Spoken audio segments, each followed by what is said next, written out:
2. The history of primes. The fact is, prime numbers have fascinated human civilization for as long as people have been studying math.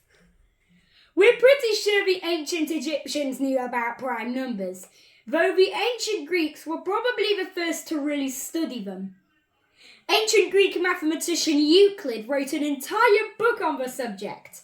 He wrote about some of the most useful properties of prime numbers.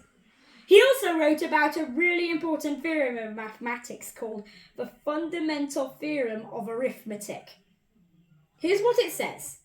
Every whole number greater than 1 that isn't a prime number is actually the product of prime numbers. In other words, by multiplying different sets of prime numbers together, you can come up with any non-prime number, no matter how big or small. That's one of the reasons why mathematicians continue to study primes. They're like the building blocks of all numbers. Breaking any number down into its prime elements is a process called prime factorization. Euclid also proved that there are infinitely many prime numbers. Trust me, they just keep going. Now, you might be asking yourself how we came up with all those numbers. There's actually a pretty simple method to identify all the prime numbers up to a certain point, and it's called the sieve of Eratosthenes.